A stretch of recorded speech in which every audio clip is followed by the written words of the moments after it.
Hello, welcome back to the Soul Sync. It's me, psychic medium Jason Paul.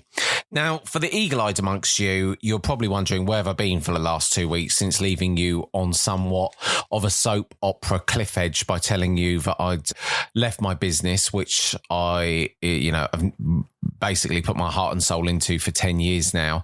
And it's been about a week and a half now since the deal went through, 4 weeks since I've been in the business. And when I recorded the last episode, I had all these, big grand plans of what I was going to do immediately. But what's actually hit me, Soul Sync, my darlings, is just how tired I've been over the last couple of weeks. I've had a stomach bug as well, but I won't go into graphic detail there with you. But it's really dawned on me just how much of myself I've given to my business over the years, because I feel like I've almost been a bit discombobulated over the last 2 weeks in terms of what time I'm waking up, my routine. It's really dawned on me that I'm someone, like a lot of us are, that thrives on routine and just the kind of motion of what time I would get up, what time I would get to work, what time I would leave work, what time I would go to the gym, so on and so on. But all of that's kind of gone out the window, really. So in the last couple of weeks, I would almost say I've been through a bit of a grieving process, to be honest with you, because the business is my baby. It was my baby. And I feel because of the circumstances and how it all came to be, which I have to say, I didn't see this coming in a million years, this particular situation. So it kind of took me by surprise, and I found myself just wanting to rest a lot. And even though I've said that I'm not going to be rushing into create another business until at least I've given myself 3 months off, which I need because I haven't had more than a week off in 10 years. So I felt a bit discombobulated. I've been doing a lot of mediumship though, which is been lovely actually. And I have to say that my mediumship is unfolding at the rate of knots. I feel that my communications that I'm doing are so much stronger, so much more vivid, because ultimately I'm much more present. And it really made me stop and take account for how much in our lives we might feel that we're present. We might feel that we're in a certain state of being.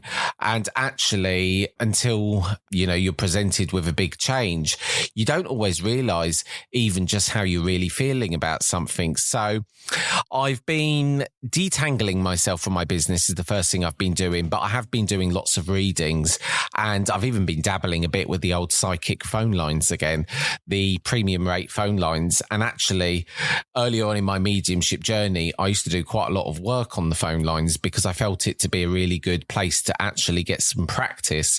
And it's quite a hostile reading environment. The first thing I'll say about the phone lines actually is I don't seem to end up doing much mediumship. I would say 9 out of 10 calls are love calls. Actually, nearly every call I get is a love call, so much so that I'm actually considering rebranding myself on the platform that I do it as Dr. Love. I'm stepping fully into that power. So I do a lot of love calls, but psychic work is very much what I think what my talent is, really. I'm a very good psychic. I'm very good at matters of the heart, you might say. But it is a hostile reading environment because people are paying by the minute. So I remember a lot in the early days, it used to really get into my head, actually, because I'd be doing a reading, be in my flow, in my element, and then all of a sudden the phone line would just drop out because the person's hung up. So it certainly teaches you very quickly. So I've been doing quite a bit of that, which has been quite nice, actually. It's been a bit of a novelty to go back and do it because I haven't done the phone lines for quite a while. I stopped doing them after a while because of the fact that they were all love calls and I wanted to be developing my mediumship. So I've been back on the phone lines, doing a bit of that, wearing my Dr. Love glasses, helping people with matters of the heart. I've also been doing quite a lot of mediumship readings, and I feel like I'm learning so much at the moment. I'd kind of gone through a period with my mediumship for about 3 months prior to leaving my business where I felt I was sort of lacking in confidence with my mediumship to some degree or another, even though lots of people would say, no, your mediumship's unfolding at a lovely sort of rate of knots. But I kind of just felt that I was struggling to get past a certain point in my readings. But now, oh my goodness, I feel like I've been given 2 or 3 upgrades to my mediumistic equipment, my mediumistic faculties, you could say. So that's been very interesting. But I just had to really realise and understand that I'm going through a grieving process, and that's going to take time.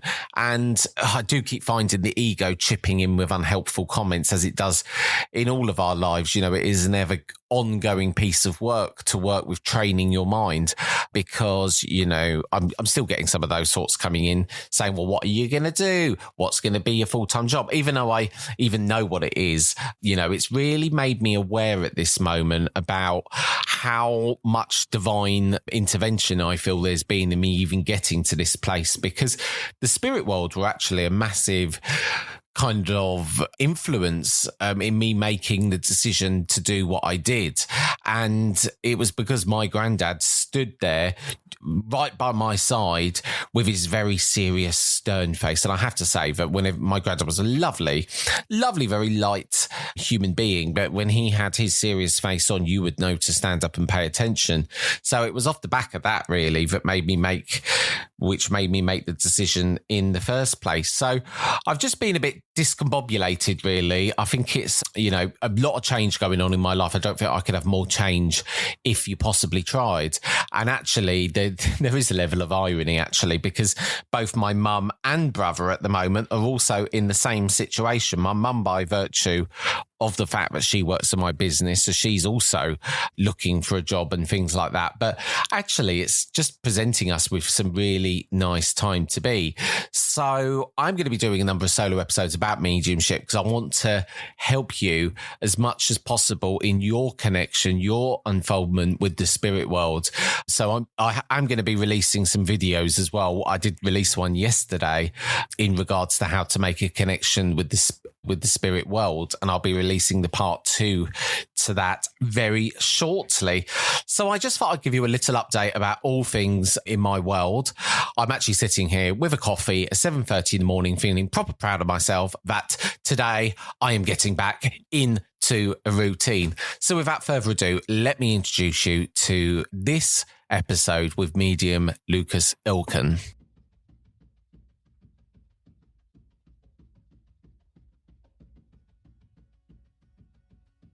Now, today's conversation is called Your Sensitivity is Not a Weakness, the making of a young medium. And my guest is medium Lucas Ilcken, who's from the Netherlands. Now, recently, I've been thinking a lot about how quickly we decide which parts of ourselves are useful and which parts of ourselves need to be changed. I'm literally in a cord-cutting mode at the moment, deciding what new Jason is going to look like, what things old Jason wants to leave behind, and it's a process in itself. From an early age, I feel we begin receiving messages about the kind of person we should become, whether that's be more confident, be more practical, stop taking things so personally, don't be so emotional, fit in, toughen up, get on with it. And slowly, sometimes without even realizing it, we can begin constructing a version of ourselves that feels easier for this world to understand. But what happens to the parts of ourselves that we leave behind? Do they disappear, or do they patiently wait beneath the surface until we are finally ready to meet them again? Sensitivity is an interesting example of this, because it can be interpreted in completely different ways. In one environment, a sensitive person may be seen as vulnerable or easily overwhelmed.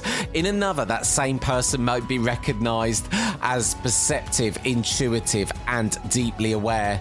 The sensitivity itself has not changed. What has changed is the meaning we have attached to it. And perhaps that is true of many of the qualities we have rejected within ourselves. Maybe they were never flaws. Maybe they were abilities without guidance. Maybe what we called weakness was simply something we have not yet learned to understand. There is also temptation, particularly when we begin exploring spirituality or mediumship, to search for something extraordinary outside of ourselves, and I can relate to that a lot. So this is my conversation with Lucas Ilcken. Enjoy.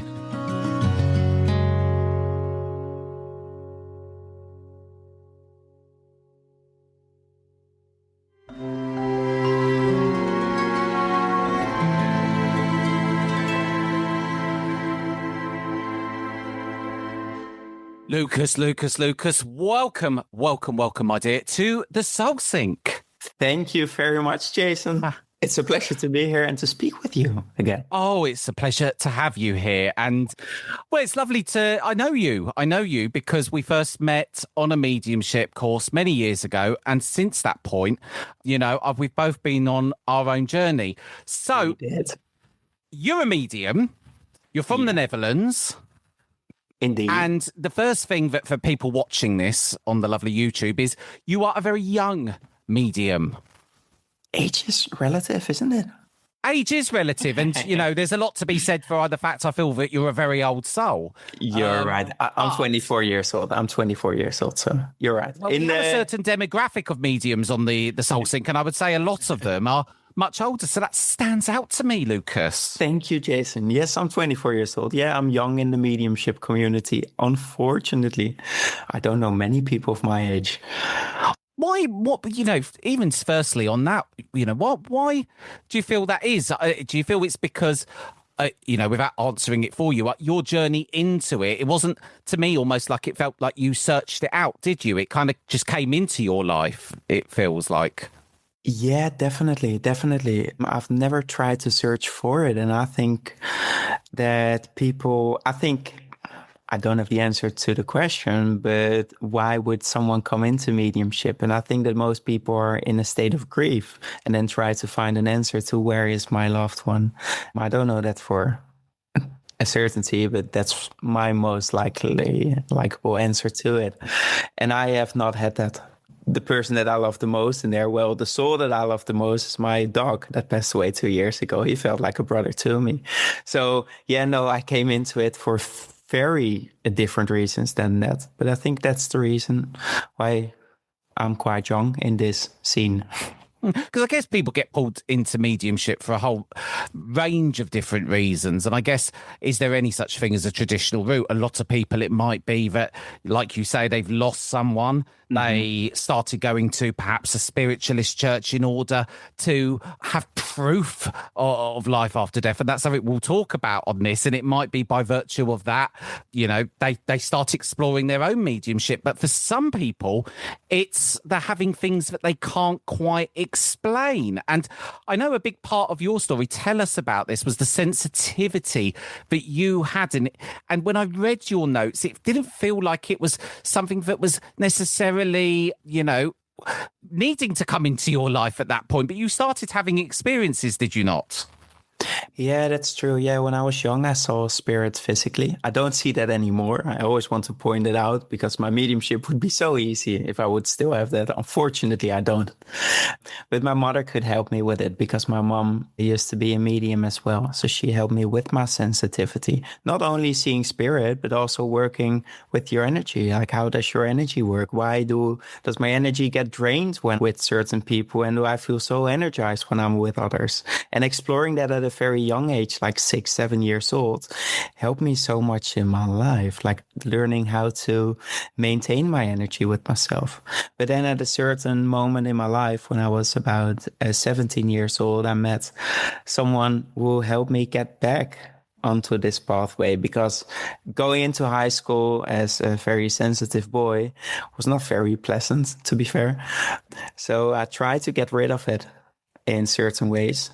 And then I was drawn back to it later on. So yeah, maybe it is meant to be in a way, but I don't know. I just like it, so I do it for those reasons.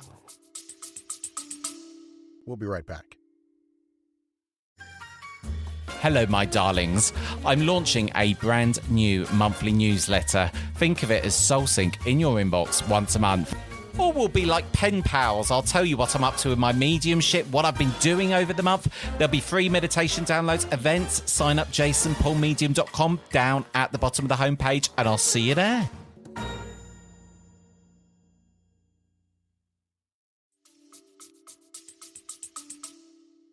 I can imagine it's a very beautiful thing, I guess, to your mum to have kind of brought you up in that way, to have that kind of awareness of energy and to kind of be aware of your intuition. And I think there's so much that should be done, even at school level, for people to understand about their energy, to understand about, the power of the intuition, how the mind works, what the soul is, because I think it would solve a hell of a lot of problems, especially for young people now in the age of the internet. That's for sure.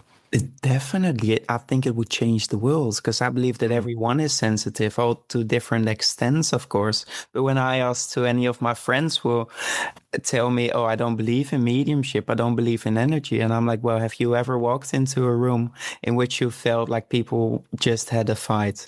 Or have you ever walked into a train and suddenly became so tired? So energy is real, but people don't know how to use it because we don't get trained in it, just like you say. So yeah, I've been really pleased with having a mom who could help me, and we did little games in my intuition as well. So having that experience from a young age on definitely helped me, not with my mediumship, that's not the goal, but with exploring myself as a human being, as a soul. I'm having this experience, right? What was your kind of mum's, objective at the time? Was it to kind of, in her mind, to sort of equip you with the skills she feels you need in order to, help you in life? Or what angle was she coming at this from, do you feel? Definitely not training me as a medium. But because I asked her recently, why did you come into mediumship? And she said that my sister had experiences herself. So that my mom tried to find out what my sister was experiencing. So that was really interesting to me. So she was definitely doing it only to help me on my journey, but then she started to give readings to others as well. She mainly did photo readings, but I know that she helped a lot of friends of mine who lost their grandparents, for instance, and she then read the photos for them. Yeah, that's how. So what experiences was your sister having that she was trying to sort of contend with or deal with? I don't know all the experiences she had. I only know that she used to say to me when I was young that she could see people, their auras, and that scared the hell out of me, and I never believed her. But I kind of started to believe her. So I know that she had those experiences. I don't know what else. That's quite interesting, isn't it, to be able to see an aura? So that kind of would be great. Would you have said that you were kind of very sensitive as a little boy anyway, and that was kind of what your mum was trying to help you navigate? Yeah, definitely. And I like games as well in general. So yeah, I remember as well. This is what my mom told me recently. I forgot, but she said that we used to have a game in school in which at the end of the day, someone would get a little candy or a little present or could walk a little round if they could guess the number on the back of the screen. So the teacher would write a number on the back of the screen, but I could see through the screen. I do remember that part. I didn't know there was a present with it, but I could just see through the screen. So I always had it right. So the teacher had called my mom and said that I could not participate in the game anymore because... Well, I wonder, was it the sweets that got it for you? I wonder if there was no sweets, would you have been as successful? But there's a lot in that. And even, you know, I found myself... even in the years that have gone by, doing a lot of those kind of things of writing numbers on cards, writing letters, getting people to think of a colour and guessing that. And I love that because it's, you're training yourself, aren't you? And even recently I did it with my mum where I got her to pick 3 colours and she picked the most kind of crazy colour of purple, that I was never going to get. And I've got all these colour cards here and she must have picked kind of plum colour. And I said plum and she said, yes. I thought, oh, yes, I've got this right. This is very exciting. So But going back to education as well, I saw a video on Instagram from people from, I believe it was in India, where people where little kids were folded, and they had to use their intuition. So a teacher would put something on the screen like a tree, but a really weird tree or a really weird shape. And then the kids had to draw it. And it worked because they were trained in that way. It's fascinating. It is. And I think, because I know that there's a lady called Nicola Farmer who's been on the podcast, and she does a lot of work with helping children to actually teaches school teachers how to deliver this class, whereby it's all about helping children to become aware of energy. And she does a lot of these different experiments. And I was talking to her about it, and it's absolutely fascinating. So you were having these experiences, and then you mentioned that you started sort of shutting this down to some extent when you went to school, which is very understandable. You know, my school environment was an all boys school out in Kent, rough as anything. That was not the sort of place you wanted to be sensitive. It was probably you wanted to be anything other than sensitive there if you wanted your feelings not to get hurt. Yeah, definitely. And especially as a sensitive, you don't want to be sensitive there because it makes you hurt even more when people make comments. Because my school wasn't even that bad, but it did hurt me very much. Yeah. So you kind of shut it down, and that was you sort of just turning your back on your sensitivity and trying to not, you know, have those kind of attributes. So you shut it down, and then it came back to you. And how did that happen? Yeah, so I was actually trying to live the opposite life of what I used to live because my friends, and I'm from Amsterdam, you know. So I tried to live those experiences as a 15, 16-year-old. And then after that, I needed a life coach and a psychologist because of those experiences. And I was with a psychologist at the time, but it wasn't really helping. Then at one moment when I believe I was 17 or just turned 18, I met a guy on the streets and he walked up to me. And this was really weird. I was renting out a boat and he walked up to me. I was not renting it out to him, but to one of his friends.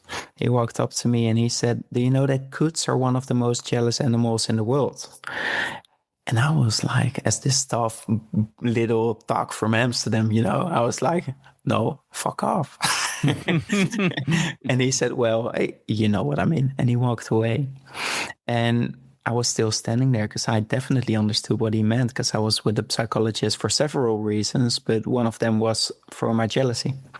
And then he walked back up to me and he said, "Well, I know that you're currently with a psychologist and that you're trying to find another one." I was literally trying to find a new psychologist on that day. He said, "I'm a life coach and I can help you. You don't need to pay me, but you can pay whatever you want to pay me. I just need to help you." Then I was with this life coach for a couple of years. I studied meditation with him, understanding myself better, understanding energies a bit more. He's now one of my best friends and he led me to the Arthur Findlay College. He invited me there. And so what a crazy experience, someone coming up to you in the streets. And I can imagine in Amsterdam, it's a colourful place. There's lots going on. And someone comes up and says that. And, you know, it hit you in that moment. And was he immediate? Was that what he was doing then at that time? Do you feel it was mediumship? Yeah, I think so. He's a really good psychic and medium. He doesn't promote himself in that way, but I do definitely, because he couldn't have known this otherwise. He might have known it from a psychologist that I was with one, but not that I was trying to find a new one, because I did that in the morning. So there's no way he knew, because no one knew that I wasn't satisfied with my psychologist. And it did scare me indeed. And I would not walk up to someone in that way. He just knew that it was needed. And it was. That experience changed my life. If he had not done that, well, I do believe it would have happened in another way. But if he had not done that, I would not be where I am today. So yeah, it was very scary. And I was like, wow, what is this guy doing? But I needed it. Yeah. Why did it hit you so deeply in that moment? First of all, that someone can see right through you hit me. But also for someone to be that honest. To be like, do you know that coots are one of the most jealous animals in the world? It made me think immediately, like, yes, I am jealous. That might be the problem. Even though I'm not sure whether I was discussing that with a psychologist. It was just like, he saw right through me. And that hit me, but it fascinated me as well. It did inspire me in a way because he helped me so much that I was like, wow, could I possibly do this for someone as well? It sounds to me like it really kind of cracked something open in you, and even the kind of directness of someone in the street coming up to you and, you know, saying it in what is a very nice way, you know, not saying, "You are a jealous man, Lucas," and that is your name, but instead saying it in such a lovely way. "Did you know that this animal is one of the most jealous animals?" A very, very nice, delicate, sugar-coated way, Lucas, of perhaps saying it. Indeed, but now that I know him better, this is exactly how he should have done it. Like he wants to be such a mysterious man. That's so interesting to me. So yeah, it made sense. Yeah, it was really mind blowing and so helpful. So how would you? Because obviously you know, as a young guy, kind of prior to this experience, living your life, having, you say, obviously turned your back on this kind of world. But what was your life looking like prior to this kind of sort of intervention, one might say? What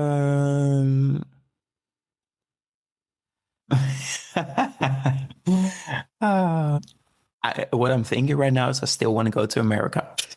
Oh, okay. So, that were my thoughts. But yeah, not very legal. First of all, for that age. And secondly, yeah, not legal in general. Just so a young man trying to find his way in the world, having fun with friends, and, you know, like we all do, we're all trying to find the boundaries a little bit, and yeah. Yeah. Okay, and then he came along, had this experience, then you started unfolding your mediumship and going to the college, which, you know, I feel like you sort of, once you started to find that world, you know, it sort of really pulled you in, and you know, tell us about it. It was all stations go, it feels like, with your mediumship. Yeah, it does, right? The college has a pull on you. I think not just for me, also for you, right? It does. I think the first time I went to the college, I went, you know, not really knowing where I was going, sort of. Yeah. I was going for proof. I wanted undeniable proof that the spirit world was real, and I wanted to be taught by people that, or have this particular topic explored by people that I felt, you know, were the best chance of knowing what they were doing. And when I went there, it was very much, well, it made me feel, I don't want to say like a homecoming, because I feel that's so cliche, but I feel like it was an environment where there was a lot of people with a lot of questions, all very deep questions about life. And I felt that, you know, this is probably the sorts of people that I need to be around at this moment, because prior to that, you know, I'm around a lot of people in the business world, and, you know, I was probably not feeling at all very spiritual. So that was kind of my impression. My first impressions of it was, you know, where the hell have I come for a week, you know, and what the hell am I doing here? But it drew me in because I left the college with more questions than answers, because, you know, once I had the proof that, you know, life was eternal, then I thought, well, you know, what does this mean? Yeah, 100%. So I came in because of Frank Giel is his name, because of Frank, and he invited me. I didn't really know what it was. He only said, yeah, college for mediums. And my thoughts were, well, I cannot do this anymore, even though I was meditating and did it before when I was young, but I didn't see spirit physically anymore. So I thought, no, this is not for me, because I don't see spirit physically. And he said, well, just come and let's see. If you don't like it, it will be just a week holiday. And I was like, all right, fine, let's go for it. And I entered the building, and the energy that just pulled me in, but also giving the readings to one another. It was so fascinating to me. Like from my very first reading, it was so specific that I didn't believe my recipient wasn't lying to me. I thought she was just lying to me. So, because I was describing this man, her grandfather, I still remember her on her father's side, as at his age, how he looked like, his glasses, the outfit that he was wearing. And she said, yeah, I can remember everything. I have a picture of him like that. And afterwards I said, can you show me the picture? So she showed me the picture, and he looked like him. And I was like, wow, that's so fascinating. So then reading after reading, it was like, wow, what's happening with me? It's like this superpower, where beforehand my sensitivity was quite the opposite of a superpower. I was only scared of my sensitivity. I moved houses because I didn't want to live in Amsterdam anymore. And now I remember at the end of the week, we had to tell everyone in the big circle what we learned from the week. And I finally could say that my sensitivity was not a weakness anymore, but that I can use it, and that it had become a power of me, a strength. And that was so powerful to me, how my weakest point became my strength. So after that, I never wanted to leave it I have experience where I wanted to leave my mediumship, obviously, like we all have. But then it just pulls me back. It's just, yeah, a feeling hard to describe.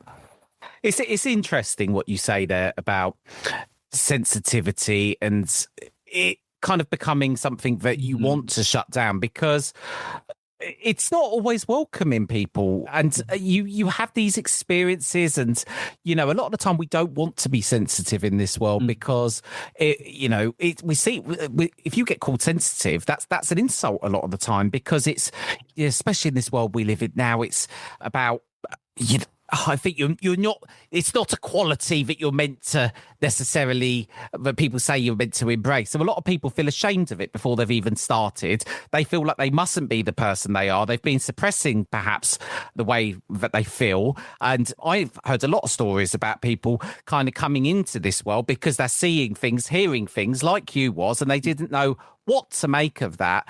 And people are trying to suppress it, and I think a lot of the time, even when I think about, for instance, my ADHD, and I used to, before I even knew it was ADHD, I could list out all my bad qualities: not paying attention, rocking on my chair, sometimes trailing off, and I'd learnt to try and kind of balance that out with opposing behaviours that I felt would sort of not demonstrate those qualities. But I often think that a lot of the time, the thing that we're trying to suppress in our life is often our talents, and it's often our very superpower. And it's about understanding, embracing, appreciating, and knowing how to work with that.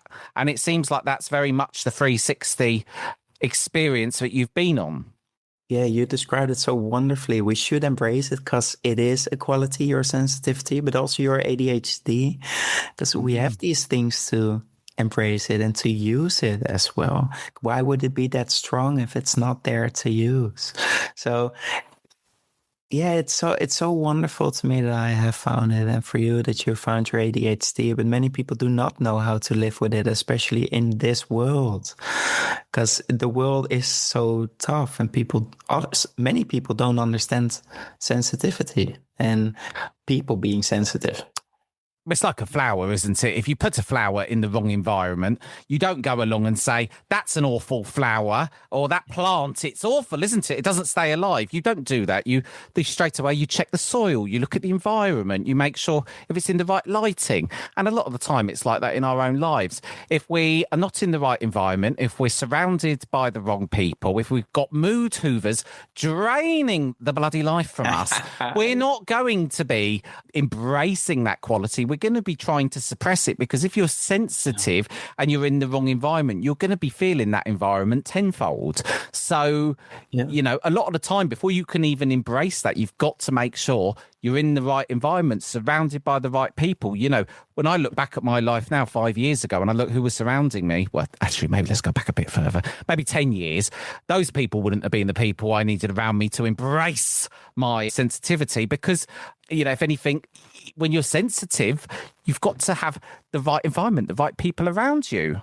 Yeah, it definitely is a weakness until you recognize it as a quality, and then also know how to use it as this. Because it's very easy to say my sensitivity is a quality, right, for people. But then the words are easy to say, but how do you live up to that? How do you know that it can be a quality, and how do you use it as a quality and make your life better? And it feels to me then that I was smiling as you said about your first experience when you went to the college, because when I first went to the college and I started doing readings, it was very easy for me, the first few experiences, but that's because the spirit world will obviously showing me of my potential, a false perception of how easy it was. So when I kept looking at one of the ladies opposite me when I was doing the reading, and I was thinking, she's just being nice to me, isn't she?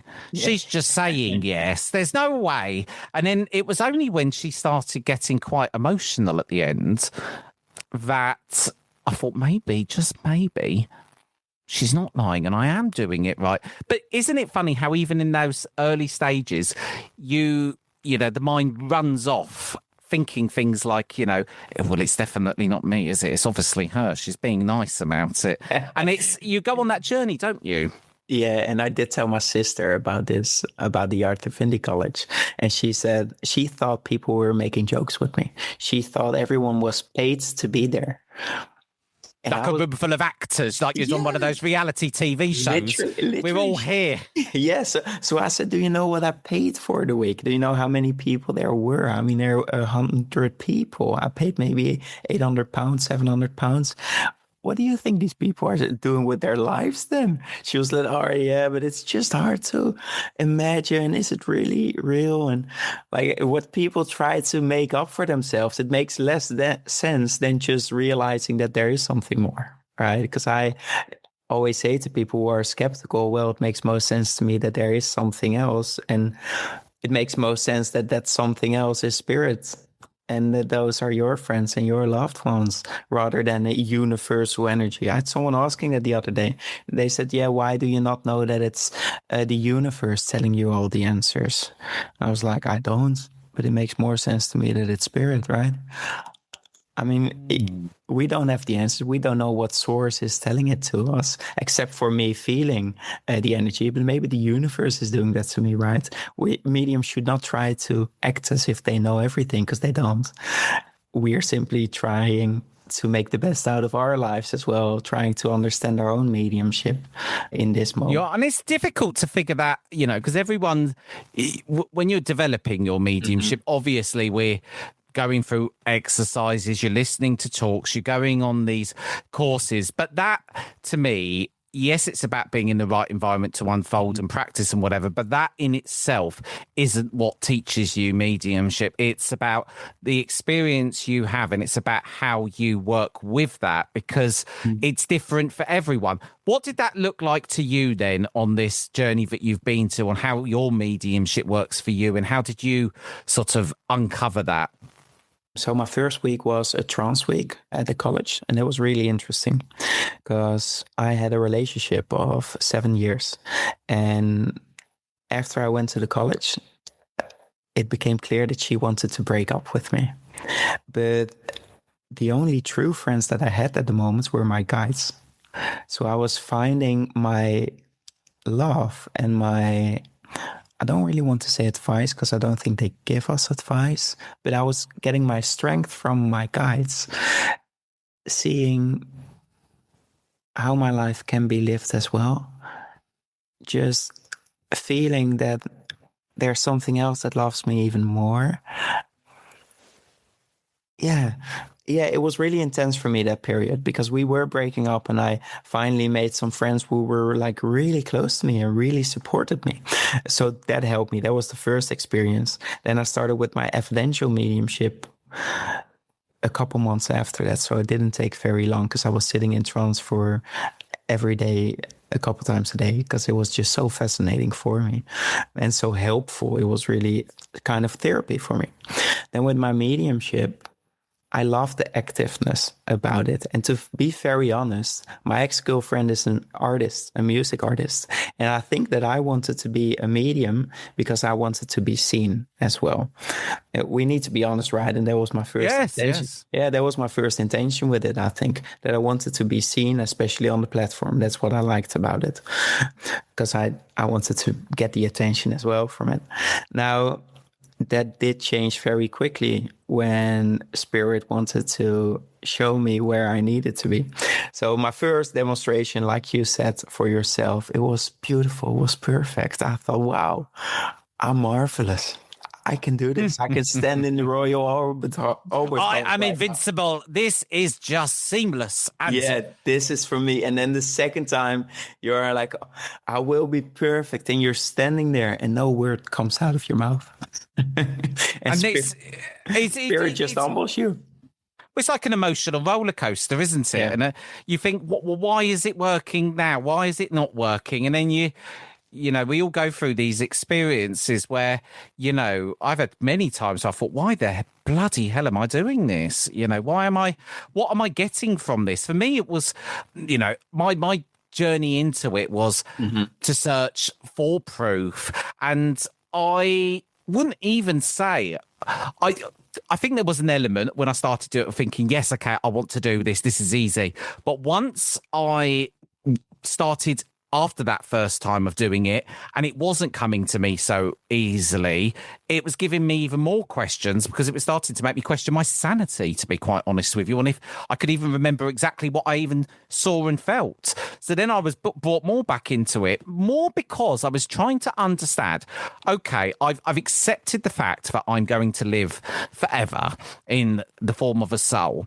What does this mean to my life now? Why am I here? Why are things not going particularly well at the moment?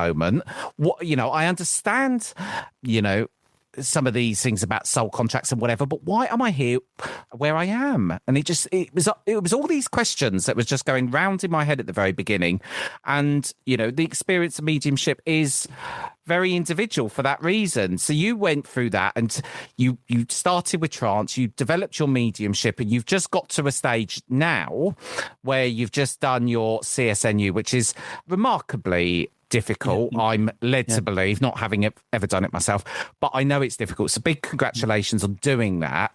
Thank you. What do you feel that you being where you are now, the Lucas, of 2 years ago, what would you have said to him now, giving him some pointers?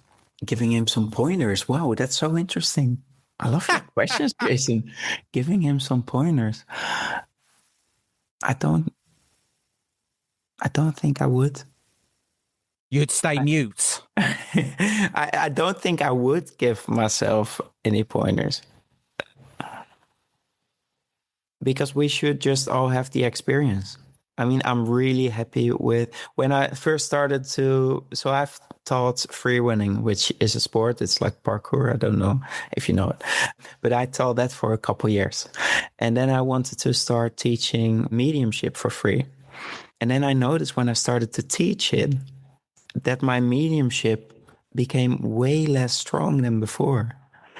But I immediately recognized if I want to teach, I need to know how to overcome this myself as well. So I started to really... What did that look like then? So you were going to teach and then you just noticed that it wasn't, how would you describe that? It wasn't coming to you, it wasn't flowing or...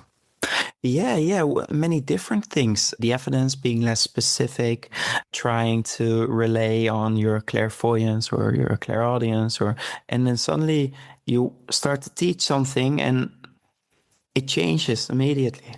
As if and that's not what you want in that situation, is it? No. You've just got to this stage. You've been through the mincemeat machine. I proved myself. My mediumship's working. I'm doing readings. I'm happy with where I'm going. I'm happy with the direction of travel. Then, you do the very bold, very brave, very pushing yourself out of your comfort zone to go and then teach. And then... you get your confidence knocked, but it's like that, isn't it? You go 2 steps forward, 3 steps back at times. It is. I would say to myself, trust spirit even more, because I always say I trust them, and I do trust them. I don't trust myself, but that's so easy to say. I mean, if I would trust spirit, you should trust yourself as well. You are a spirit, right? But that's what I would say. Trust yourself more, trust spirit more. Everything will be fine, because in the end, it will be whatever it needs to be, right? If I'm not supposed to be a teacher, I won't be. If I'm not supposed to be a medium, I won't be. If I'm not supposed to run a fry shop, I will quit my fry shop. It's very matter of fact, isn't it? If I'm meant to be this, I'm meant to be this. If I'm not meant to be this, I'm not meant to be this. It sounds like that's taken, a journey to get to that sort of frame of mind. It sounds very matter of fact. Yeah, no, that is true. But it does make you humble. It does make you, more relaxed. Just believe in yourself and in everything else. Yeah, and I think I honestly do, because I did fail my CSNU before. And I mean, at that moment, I'm not thinking, all right, it will be fine. That's not your first thought. But after a week, you should start to think like, all right, why did it happen? And now I'm so happy that it happened, because at first I thought I was brilliant. Right now, I know that I'm not. I mean, there's so much to learn in this. You will never become, you will never become perfect, but you will always be exactly where you are, or where you are. Well, I think even trying to be a perfectionist or strive for perfection is, it's still so much progress. If I think to myself, even where I might be on this podcast by now, have I, just gone with the flow and just hit the record button and just have spoken, I could have probably had a full encyclopedia of mediumship by now. But it's, I want to get this perfect. I want to explain this in the right way. It just kills progress. And I feel that perfectionism really does stall a lot of people. You talk about, that kind of belief that you have, but you took a massive leap of faith yourself because you sold a family business. And that's, not just your career. That was a lot. I feel it was quite a lot of your identity. It was a legacy. It was security. So, you sold that to dedicate your life, your career, what you do into mediumship. Was that the selling of that business like a liberation, or was there a bit of grief in walking away from it? Was you, how confident was you at that stage? Because making those big decisions in life, is scary. Even I am myself at the moment. I'm in a position where I'm going to have a big change in my career. And it's, I'm trying not to be scared, but it's scary. How do you navigate that? What made you do that? It is. So my dad started the chip shop in 1980. He didn't have any money. He was 24. My grandparents worked there. Everyone in my family worked there. And then my dad is 69 right now. He was retired for 5 years already because I was running the shop for him. I started working there 11 years ago. I was a company director for 6 years, I think. We had like 40 employees. Over the years, I've had thousands of employees, millions of customers.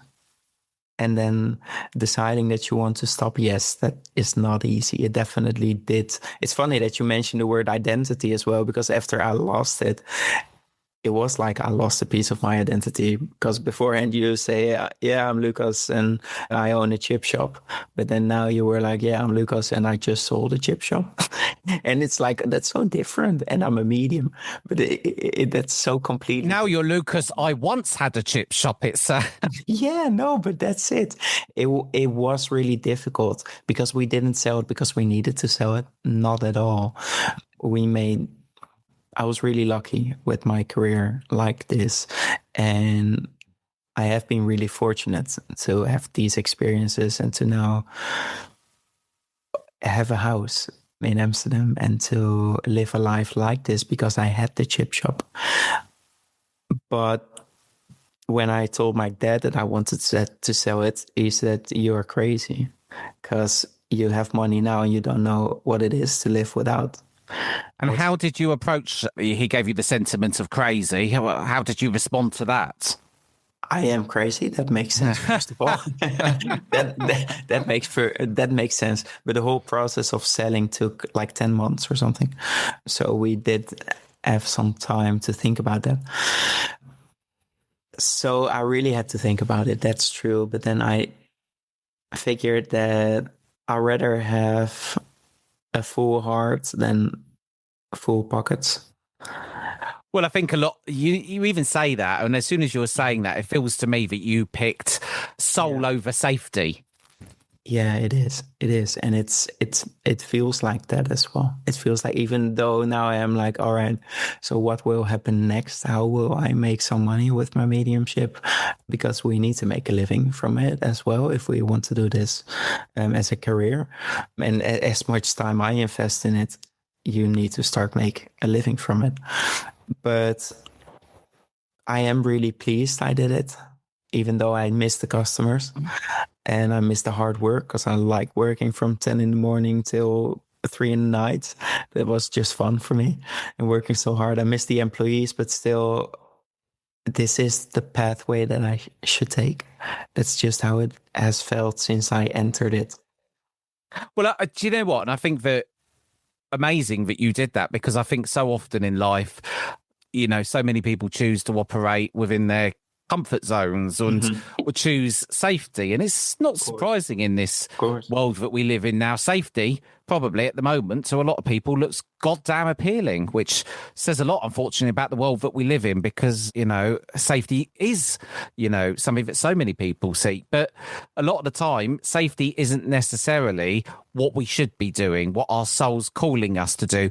And then, we start feeling out of alignment, unhappy, knowing that we're not where we should be.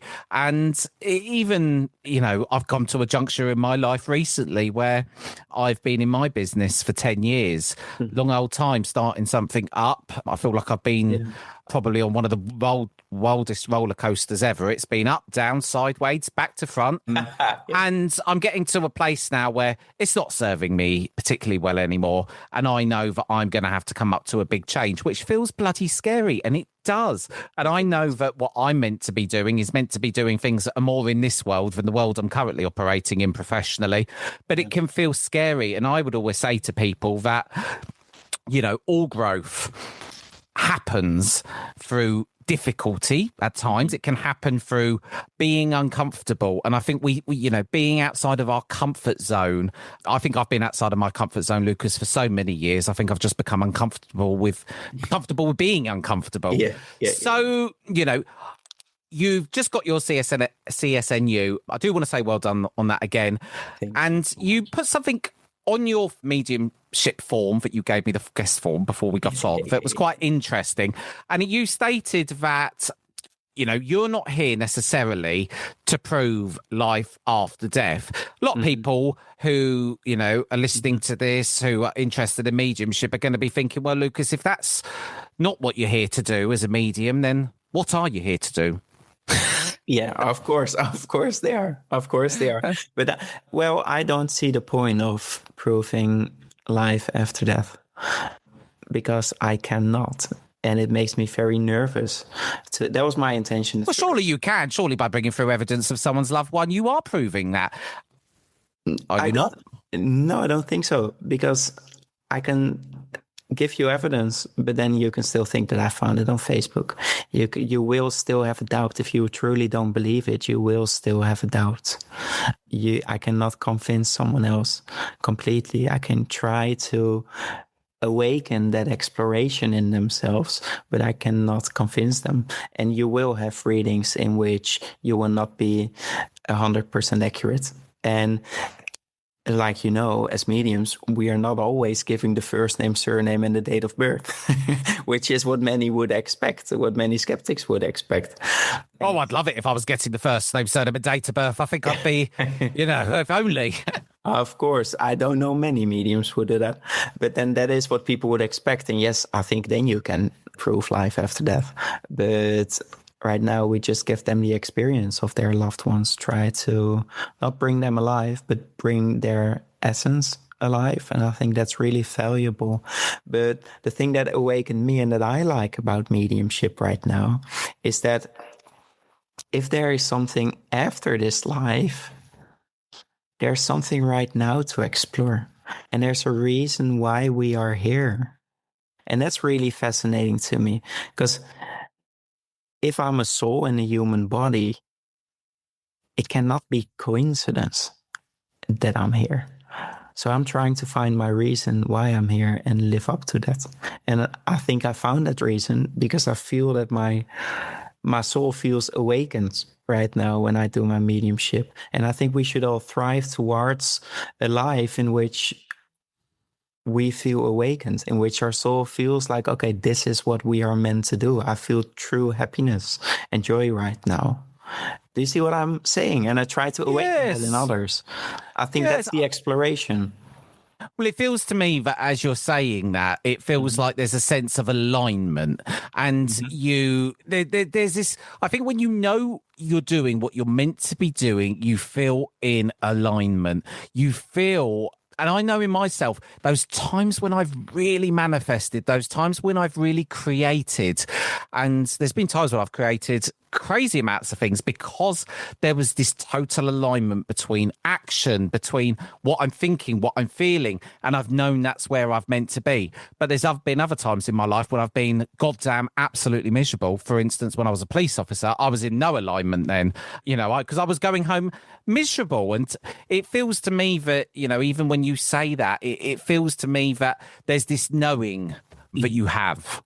Yeah. And when I stand on the platform, I'm just feeling that awakening of my soul. I love it for myself, but I also love that I can help others try and find the light within themselves, because some are grieving and need to find what is behind this. Is there something else? Why am I here? I just think there are many questions that should or might arise into people who will go to a demonstration or a one-to-one reading. I mainly talk about demonstrations because that's the thing that I like more. I don't like the intimate things. I do one-to-ones as well.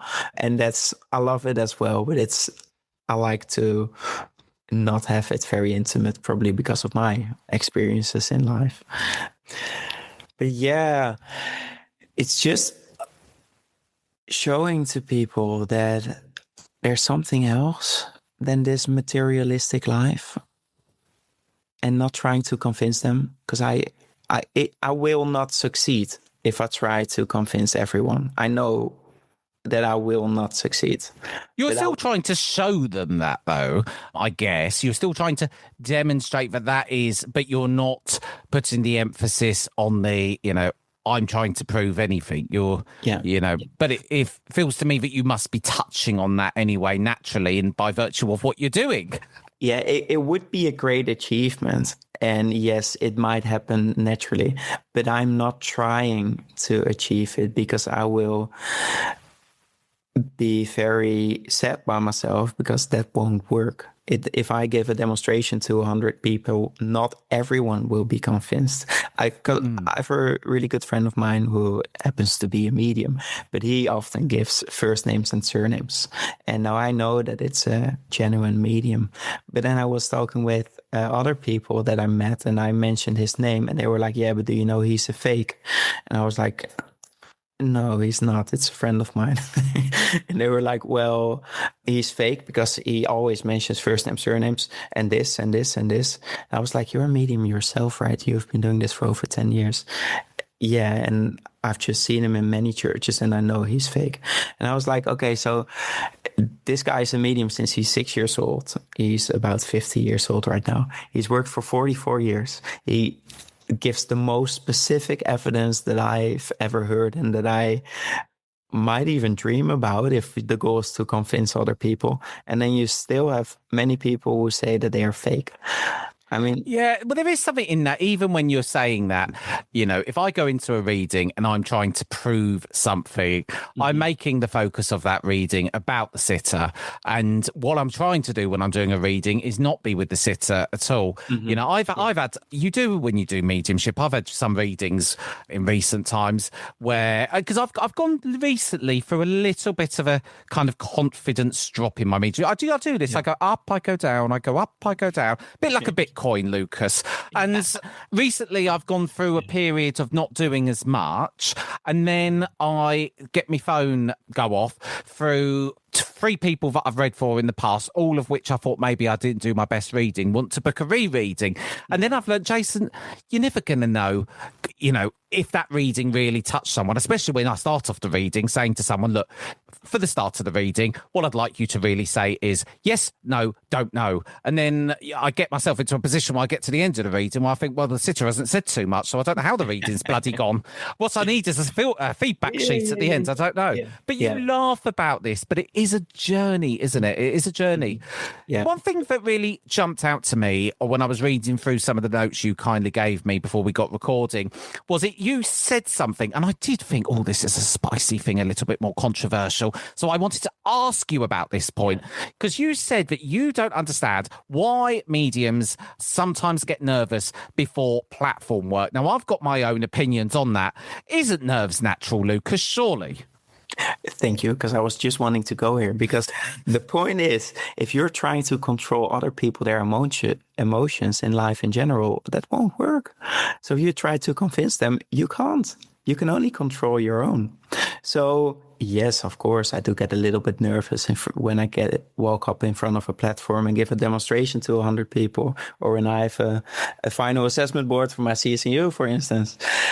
But yes, it is a natural thing, but we should definitely enjoy it, not just afterwards. I mean, it's something fun to do, right? And if you're not enjoying it, then why are you doing it? I think that's what I put in the notes, because I don't see it. I don't see why you would have a job in which you feel nervous all day and then get a Well, it's going to be a very hard job, because I know myself. I get nervous. I think I do get nervous, but I understand that I think that energy is needed. It's kind of almost like, for me, it shows that I don't even think it's necessarily nervous energy. I think it's perhaps an energy of the building of excitement of the spirit world. But because it feels to me like those butterflies in the tummy, it's like this is nerves.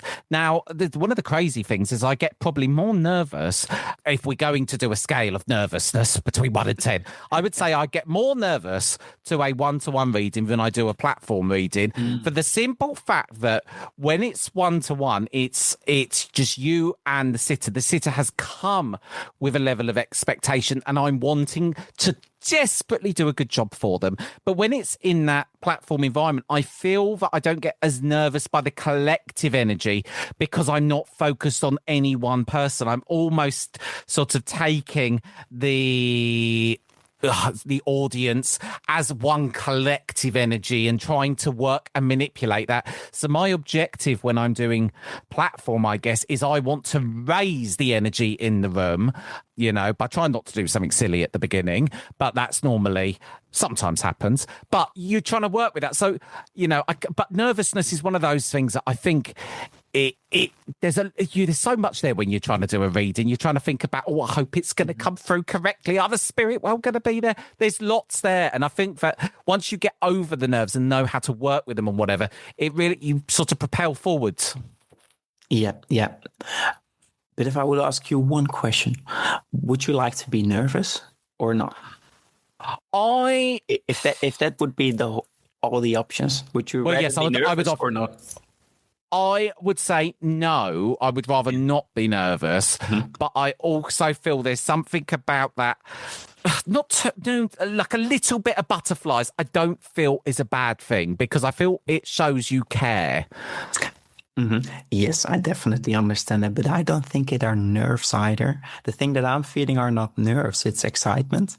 The excitement that's building. But changing those words in your head already will change so much, because I said it because I know mediums who are nervous all day, and then they give this demonstration and then they feel a little buzz afterwards. And yes, that's really nice, of course, that was. But then why are you nervous all day when this is your profession? I mean, yes, you should feel excitement, but I think it's the meditation that comes in there, because I've just really learned to control my emotions.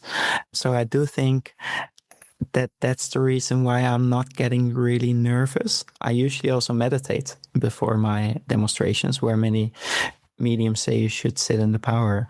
And I do recognize the difference, but I think that our self is very important in this life. That is more important than being a medium, is what I feel like. I'm here to live a happy life, not live a life of a medium.